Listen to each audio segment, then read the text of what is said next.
Genesis 44. Inutusan ni Jose ang kanyang katiwala, punuin mo ng trigo ang kanilang mga sako at bago mo isara ay ilagay mo ang salaping ibinayad nila at sa sako ng pinakabunso ilagay mo pa ang aking kopang pilak. Ginawa naman ng katiwala ang iniutos sa kanya. Kinabukasan, maaga pa'y umalis na ang magkakapatid sakay ng kanilang mga asno. Hindi pa sila nakakalayo sa lungsod, inutusan ni Jose ang kanyang katiwala. Habulin mo ang mga taong iyon at sabihin mo sa kanila, bakit naman ginantihan ninyo ng masama ang kabutihang ipinakita namin sa inyo? Bakit ninyo ninakaw ang kopang pilak ng aking Panginoon? Iyon ang iniinuman ng aking Panginoon at ginagamit din niya yon sa panghuhula. Napakalaking kasalanan ang ginawa ninyong ito. Inabutan sila ng katiwala at gayon nga ang sinabi sa kanila. Sumagot naman sila, ano pong ibig ninyong sabihin? Bakit kayo nagsalita ng ganyan? Ni sa isip ay hindi namin magagawa iyan. Nakita naman ninyo, nakarating na kami sa Kanaan, gayon may ibinalik pa rin namin sa inyo ang salaping nakita namin sa loob ng aming sako. Bakit kami magnanakaw ng pilak o ginto sa tahanan ng inyong Panginoon?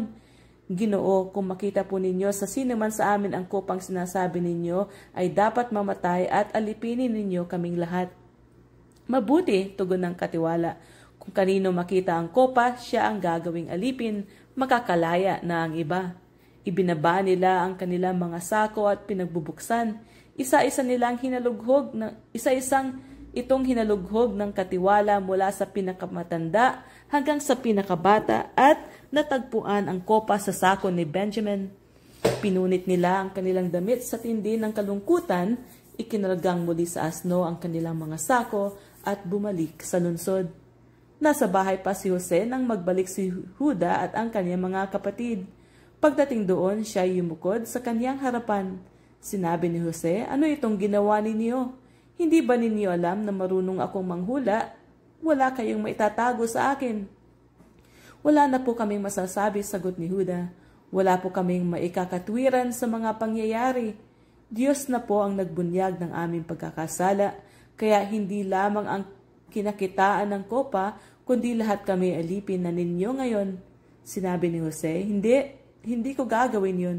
Kung kanino nakita ang kopa, siya ang gagawin kong alipin, ang iba ay makakauwi na sa inyong ama. Lumapit si Huda kay Jose at ang sabi, nakikiusap po ako, Ginoo, kung inyong mamarapatin. Huwag sana ninyong ikagagalit. Ang turing ko sa inyo ay parang na kayong faraon. Ginoo, tinanong ninyo kung mayroon pa kaming ama at kapatid. Ang sabi po namin may ama kaming matanda na at ang bunsong kapatid na anak niya sa katandaan. Patay na ang kapatid nito at siya na lamang ang buhay na anak ng kanyang ina. Kaya mahal na mahal siya ng aming ama. Iniutos ninyong dalhin namin siya rito upang inyong makita. Ipinaliwanag po naming mahirap ilayo sa aming ama ang bata sapagkat maaaring ikamatay niya ito. Ngunit ang sabi naman ninyo ay hindi na ninyo kami tatanggapin dito kung hindi namin siya maihaharap sa inyo. Ang lahat ng ito ay sinabi namin sa aming ama nang umuwi kami. Muli kaming inutusan ng aming ama na pumarito upang bumili ng kaunting pagkain. Ipinaalaala namin sa kanya na hindi ninyo kami tatanggapin kung hindi kasama ang bunso naming kapatid. Sinabi po niya sa amin, alam naman ninyong dalawa lamang ang anak ng kanilang ina. Wala na ang isa, maaaring siya ay niluray ng mabangis na hayop at kung ang natitira ay isasama pa ninyo, maaaring mamatay ako sa dalamhati. Ang buhay po ng aming ama ay karugtong na ng buhay ng bata, kaya kung babalik kami na hindi ito kasama, tiyak na siya ay mamamatay. Kapag nakita niyang hindi namin kasama ang bata, malalagutan siya ng hininga dahil sa kalungkutan. Ang isa pa'y itinaya ko ang aking buhay para sa bata. Sinabi ko po na kung siya ay hindi ko maibabalik, ako ang buntunan niya ng sisi. Kaya kung papayag kayo, ako nang alipinin ninyo sa halip na itong aking bunsong kapatid.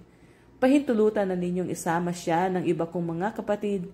Hindi po ako makakauwi kung hindi kasama si Benjamin. Hindi ko po makakayanan ang matinding dagok na darating sa aming ama kung iyon ang mangyayari.